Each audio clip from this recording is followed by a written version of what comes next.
Bueno, hoy celebramos la resurrección de Cristo. Es una celebración basada en un evento histórico que cambia del todo nuestras vidas.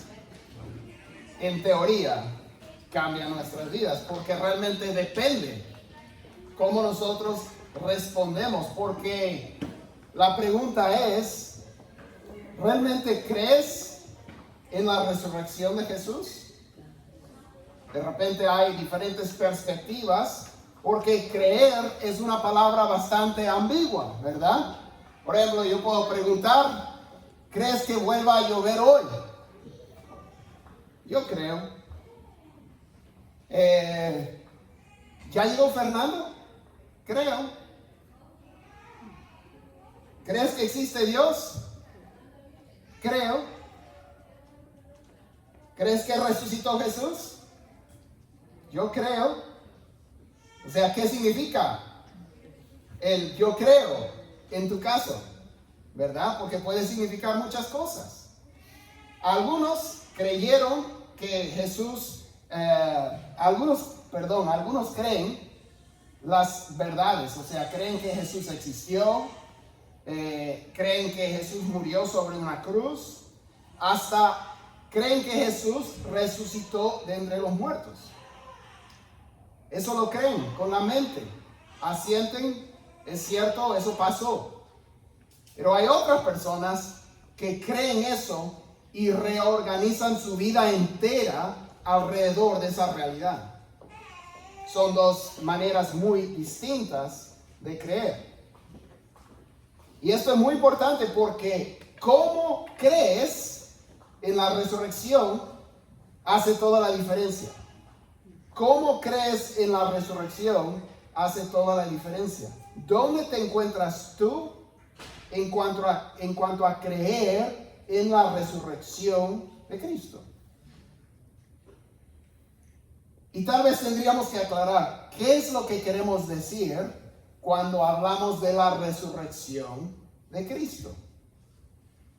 Bueno, como observa me gustó cómo esta persona expresó lo que encontramos, por eso menciono. Él dijo así, se llama James Ware, en un artículo, dice, tanto en los evangelios como en Hechos, la resurrección de Jesús se presenta como un evento concreto y físico que involucraba la carne y los huesos de Jesús. Leímos, ¿verdad? Hoy día. La carne y los huesos de Jesús. Estamos hablando de algo físico. Estamos hablando de algo corporal. Estamos hablando de algo que tenía que ver con la carne y los huesos de Jesús. Y el carácter corporal, o sea, de carne y hueso, de la esperanza de la resurrección, porque nuestra resurrección futura está vinculada con la resurrección de Cristo. O sea, si Cristo resucitó, los suyos resucitarán. Entonces, nuestra esperanza futura de una resurrección depende de esto. El carácter corporal de carne y hueso de esta esperanza de resurrección que tenemos es muy enfática en los credos cristianos, o sea, las confesiones de fe desde los primeros siglos. En el tiempo de los apóstoles, podríamos decir, en el tiempo de los nietos y bisnietos espirituales de los apóstoles. O sea, el primer siglo, segundo siglo, cuando la iglesia hacía su confesión de fe, como hoy en día uno puede ir en línea a visitar. Si quieres saber algo acerca de una iglesia, puedes ir y puede ver cuáles son sus creencias, puede ir a nuestro sitio web y puede ver qué es lo que creemos en la Iglesia Vida, ¿no? Igual en esos siglos ellos desarrollaban declaraciones de fe, generalmente para toda la iglesia. Todos se reunían y empezaban, porque había muchas diferentes ideas. Pero algo que se ve en los primeros credos de la iglesia desde el primer y segundo siglo es tanto en credos en latín como en griego. Yo creo en la resurrección de la carne. ¿Ha escuchado esa frase? Creo en la resurrección de la carne. ¿De qué estamos hablando? Estamos hablando de que el cuerpo va a volver a vivir, va a resucitar. Que el cuerpo de Jesús resucitó y que el cuerpo de los creyentes va a resucitar. Eso es lo que dicen los credos. Creo en la resurrección de la carne. Ahí estamos hablando de la nuestra, pero se basa en la resurrección de Cristo. ¿De dónde sacaron esta idea? O sea, si esto existe en los primeros siglos de la iglesia, ¿de dónde sacaron esto? De que el cuerpo va a volver a vivir, porque obviamente vivimos en un mundo moderno con mucho conocimiento científico de las células, las moléculas y todo lo que quieras. Y no pensemos que ellos eran ignorantes en ese tiempo. Ellos también sabían de la descomposición del cuerpo y todo lo que quieras, lo que pasa con el cuerpo después de la muerte. Pero con nuestra mente científica y moderna a veces hay muchos obstáculos a creer en esto. Podemos pensar que eran como leyendas o mitos o tal vez inventos de los hombres. ¿De dónde sacaron esta idea de decir como iglesia creemos en la resurrección de la carne? Pues lo aprendieron de los apóstoles, quienes vieron a Jesús vivo en la carne, que tocaron a Jesús resucitado, ¿verdad? Y Jesús mismo dio testimonio de esto. Estamos, como ustedes saben, hemos estado en una serie estos meses acerca de la humanidad de Cristo. Lo hemos llamado Caminando con Jesús, el Hijo del Hombre, ¿verdad? Y Jesús, siendo 100% Dios, también fue 100% hombre, o mejor dicho, es 100% hombre. Y estamos viendo cómo era Él, pero la resurrección también es un suceso humano, o sea, tiene que ver con el cuerpo humano de Jesús. Entonces queremos también mirar esto de la resurrección. Nos dice Hebreos 2:14 que en tantas palabras Dios se hizo hombre para poder morir, para poder liberarnos, para poder salvarnos, para poder destruir las obras del maligno. Dios se hizo hombre para morir y sí murió, ¿verdad? Como hablamos el jueves, el sufrimiento de Jesús fue real en el Viernes Santo. Por eso Él estaba sudando como si fuera gotas de sangre la noche anterior. Él sabía lo que iba a padecer. Y después de todo ese sufrimiento que le llevó a la cruz y lo que sufrió en la cruz, Él dijo: en tus manos encomiendo mi espíritu. Y exhaló y ahí quedó. Jesús estaba certificablemente muerto. Los que estaban a su lado eran soldados romanos cuyo papel era, o sea, eran profesionales en ejecutar a criminales. Eso es lo que hacían todos los días. Y ellos vieron cuando llegaron a Jesús que Él ya estaba muerto. Por eso no le rompieron las piernas. ¿Se acuerdan? Uno de los soldados, para confirmar doblemente, le metió una lanza en su costado. Salió agua y sangre. Perforó el área de los pulmones y el corazón. Y por lo tanto, o sea, Jesús estaba certificablemente muerto. Pero este hombre, en su cuerpo humano, resucitó. Se levantó de entre los muertos. Este es el testimonio de los apóstoles. Podemos mirar, por ejemplo, en el libro de los Hechos, las prédicas, las proclamaciones de los apóstoles en Hechos, aseguran que fue la carne de Jesús la que fue levantada sin ver corrupción, o sea, en nuestros términos, sin descomponerse su cuerpo. Están hablando de su cuerpo. Que el Jesús resucitado comió y bebió con sus discípulos. Vamos a leer el testimonio de ellos. En el mismo día de Pentecostés, podríamos decir como el cumpleaños, el día de nacimiento de la iglesia nuevo testamentaria, dice en Hechos capítulo 2, versículos 25 a 26, Pedro está predicando a la multitud que está ahí reunida en Jerusalén. Él dice, porque David, dice de él, de Cristo, veía, ahora está citando el Salmo 16, veía siempre al Señor en mi presencia, pues está a mi diestra para que yo no sea sacudido, por lo cual mi corazón se alegró y mi lengua se regocijó, y aún hasta mi carne descansará en esperanza. Pues tú no abandonarás mi alma en el Hades, ni permitirás que tu santo vea corrupción, descomposición. Me has hecho conocer los caminos de la vida, me llenarás de gozo con tu presencia. Luego continúa Pedro, después de haber citado el Salmo.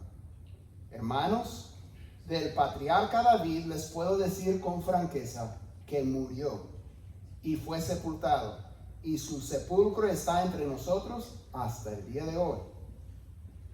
Pero siendo profeta y sabiendo que Dios le había jurado sentar a uno de sus descendientes en su trono, miró hacia el futuro y habló de la resurrección de Cristo, que ni fue abandonado en el Hades, ni su carne sufrió corrupción. Pablo dice lo mismo. Cuando Pablo empieza a predicar, él está en Antioquía de Pisidia y él cita el mismo salmo en Hechos capítulo 13, versículo 34 y siguiente. Dice, en cuanto a que lo resucitó de entre los muertos para nunca más volver a corrupción, Dios ha hablado de esta manera: les daré las misericordias santas y fieles prometidas a David. Por tanto, dice también en otro salmo, no permitirás que tu santo vea corrupción. Porque David, después de haber servido el propósito de Dios en su propia generación, durmió, o sea, murió, y fue sepultado con sus padres, y vio corrupción. O sea, el cuerpo de David, sí, él estaba hablando de otro. Él estaba hablando de su descendiente que vendría. Pero aquel a quien Dios resucitó no vio corrupción. Hermanos, amigos, no estamos hablando de que el Espíritu de Jesús siguió después de su muerte. Eso sí. Estamos hablando de que el cuerpo de Jesús salió de la tumba. El cuerpo, la carne de Jesús volvió a vivir después de muerto. Y no de unos minutos muertos que puede pasar, por ejemplo, en un hospital, etcétera, ¿no? Estamos hablando de 3 días muerto. Pedro, cuando está en la casa de Cornelio, el primero de entre los gentiles que estaban abrazando el evangelio, le dijo eso acerca de lo que ellos vivieron con Jesús cuando Jesús se había levantado de entre los muertos y los visitó. Pedro mismo, testigo ocular, vio, tocó, comió, pasó el rato con Jesús en muchas ocasiones después de ser resucitado Jesús. Pedro les dice a la reunión, a la asamblea gentil que se ha congregado en la casa de Cornelio, dice Pedro, Hechos 10:40, pero Dios lo resucitó al tercer día e hizo que se manifestara, no a todo el pueblo, sino a los testigos que fueron escogidos de antemano por Dios, es decir, a nosotros, que comimos y bebimos con él, después que resucitó de los muertos. Y nos mandó predicar al pueblo y testificar con toda solemnidad que este Jesús es el que Dios ha designado como juez de los vivos y de los muertos. Los apóstoles enseñaban y pues ellos atestiguaban que Jesús estaba resucitado en la carne. Pablo, en su carta a los Corintios, él dice que esto es lo que es el Evangelio.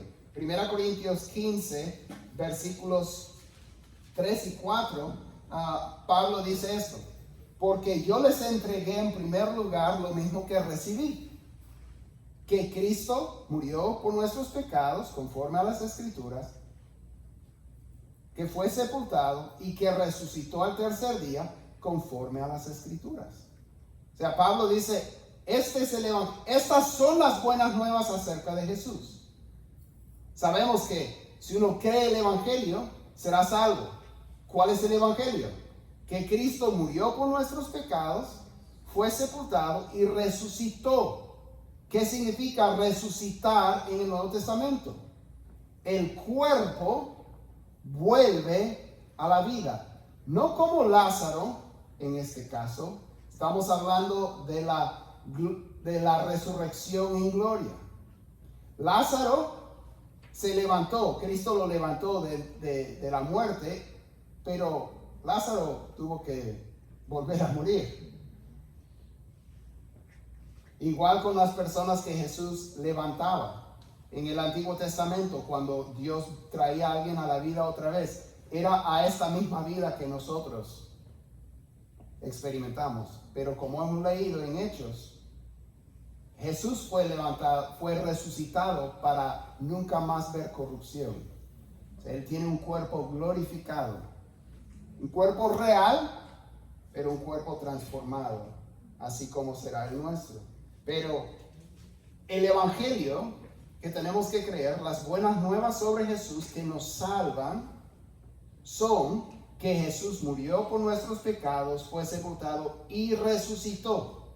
Esto es lo que es el Evangelio, que Jesús resucitó de entre los muertos. Pablo considera esto tan esencial que él dice que si Cristo no resucitó, nuestra predicación es vana y seguimos en nuestros pecados. O sea, no hemos sido salvados. O sea, la cruz no es suficiente sin la resurrección. Pablo dice, si Cristo no fue resucitado, nuestra predicación es vana y aún estamos en nuestros pecados. No solo los apóstoles. Escuchemos en 1 Corintios 15, empezando en el versículo 5. Dice que se apareció a Cefas, Pedro, y después a los 12. Luego se apareció a más de 500 hermanos a la vez, la mayoría de los cuales viven aún, pero algunos ya duermen. Después se apareció a Jacobo, luego a todos los apóstoles, y al último de todos, como a uno nacido fuera de tiempo, dice Pablo, que no era uno de los 12 originales, se me apareció también a mí. O sea, la resurrección no fue como una farsa, porque las personas que, como Pedro y los demás, que están diciendo que vieron a Jesús vivo, comieron con él, bebieron con él, ellos murieron muertes exageradamente crueles porque no retractaban que verdaderamente habían visto a Jesús vivo. O sea, por una farsa, o sea, tal vez un loco se va a entregar, pero todos los apóstoles padecieron persecución. Únicamente Juan parece que llegó a vivir todos sus días, pero todos pasaron tortura, persecución y muerte.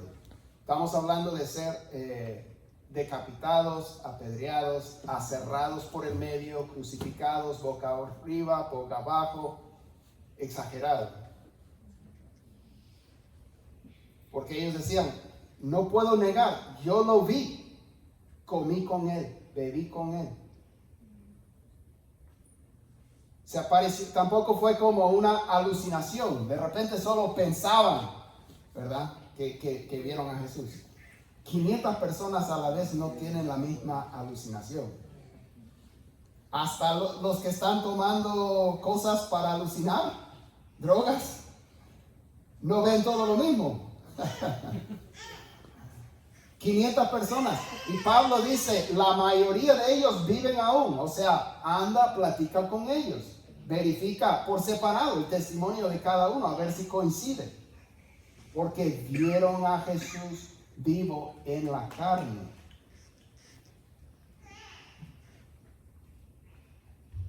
Jesús quiso hacer bastante claro eso. En el pasaje que Daira leyó para nosotros antes del mensaje, Jesús dijo en Lucas 24, 38, perdón, dice, Él les dijo, ¿por qué están turbados y por qué surgen dudas en sus corazones? Miren mis manos y mis pies, que yo mismo soy.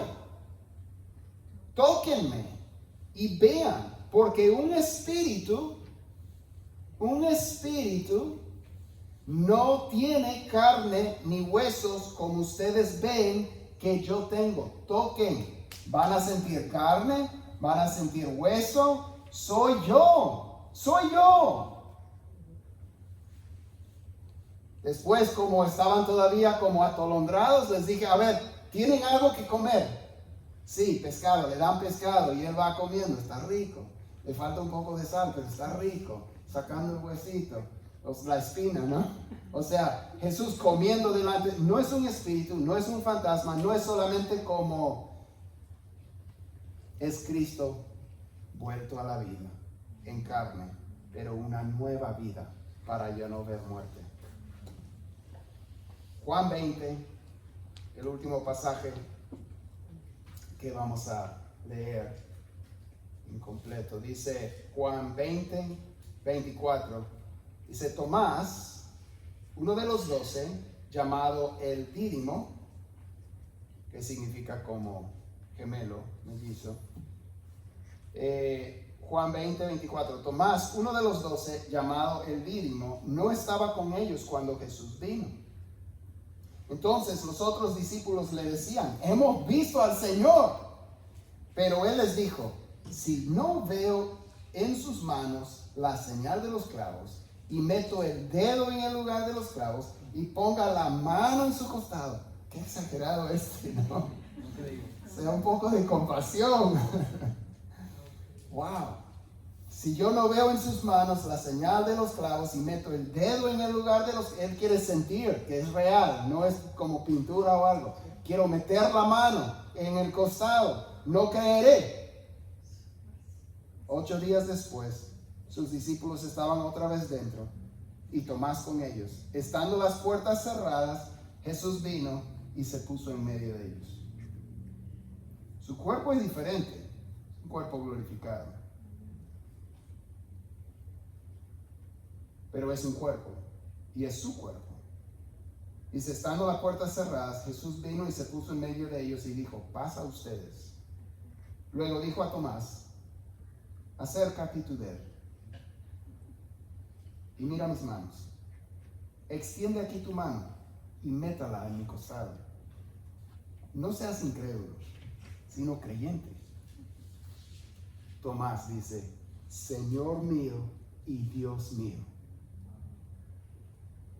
Versículo 29, Jesús le dijo, porque me has visto, has creído.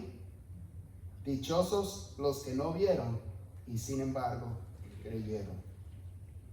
Esta historia comienza con personas tristes, atemorizadas, sin esperanza, pero ahora saben que Jesús ha resucitado y están celebrando. Están llenos de esperanza y empiezan a salir y a declarar por todo lugar que Cristo ha resucitado. Esta fue la predicación, este fue el mensaje de la iglesia primitiva. El Señor ha resucitado.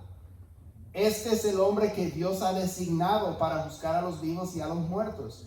Dios ha dado fe a todos resucitándolo de entre los muertos. Y esto lo cambia todo. porque ahora la muerte ha sido vencida. La resurrección de Cristo hace posible que podamos nosotros morir con esperanza. Un día vamos a morir, llenos de temor o llenos de esperanza y de fe. Y eso depende de lo que creas acerca de la resurrección de Cristo. Jesús nos da el regalo de la vida eterna. También la resurrección nos distingue a Jesús de cualquier otro líder o maestro religioso. Ahora sí sabemos a quién hemos de adorar. Uno puede mencionar el nombre de cualquier otro líder religioso, y ese líder murió y está muerto. Hasta sus seguidores van y lo veneran en su tumba. Disculpen, no sé qué pasa ahí. Mantener despiertos, ¿no? Es una estrategia.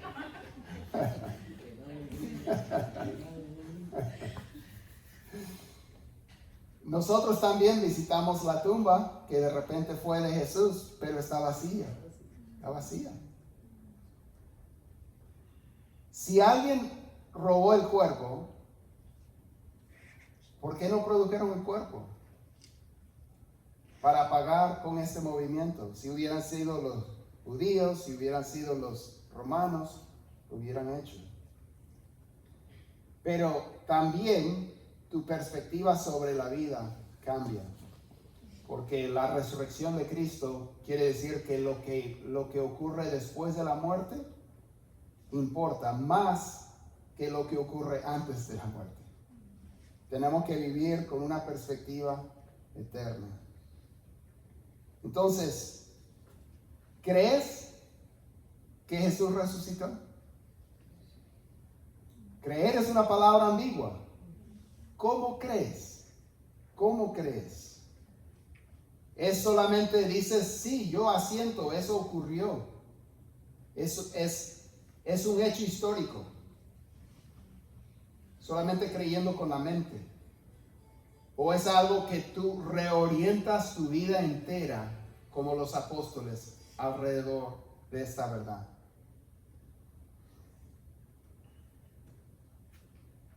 En Romanos 10, 9 y 10 nos dice esto: que si confiesas con tu boca que si confiesas con tu boca a Jesús por Señor y crees en tu corazón que Dios lo resucitó de entre los muertos, serás salvo. Fíjese, creer que Dios lo levantó de entre los muertos es requisito para ser salvo. Y es lo que nos salva, creerlo. Pero ¿cómo creerlo?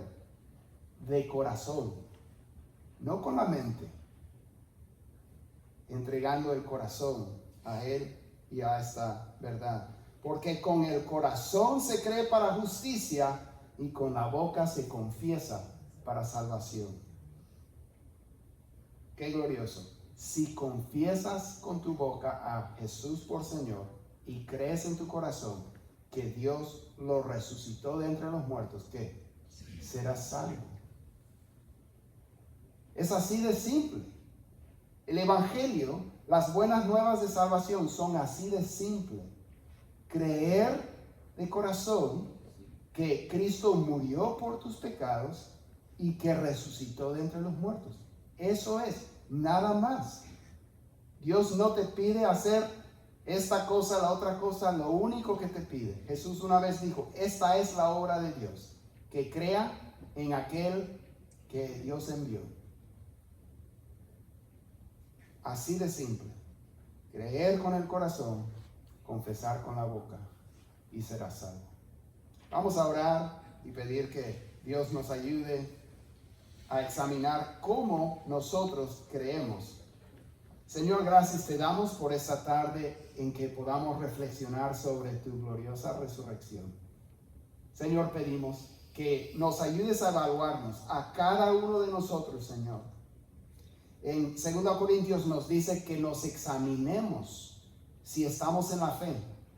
Señor, yo creo que casi todos nosotros diríamos, yo creo que Jesús vino, yo creo que Jesús fue Dios en la carne, yo creo que Jesús murió por el pecado, yo hasta creo que resucitó.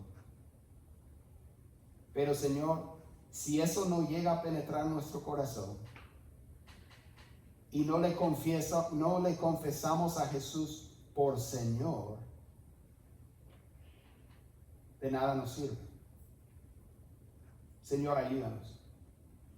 Pedimos que nos ayudes a poder tomar los pasos que tú nos indicas, Señor. A poder entregar nuestro corazón a Jesús, confesándolo como Señor, para ser salvo. Y anunciando este mensaje, estas buenas nuevas al mundo, así como lo hicieron los apóstoles. Cuéstenos lo que nos cueste. Llénanos de valentía y de denuedo para amar a nuestro prójimo, para amar a la comunidad que nos rodea, lo suficiente como para decirles que un Salvador vino por ellos también, que murió y pagó el precio por su pecado y que resucitó. Y que si ellos creen esto también, ellos también resucitarán con él. Gracias, Señor. En el nombre de Jesús. Amén.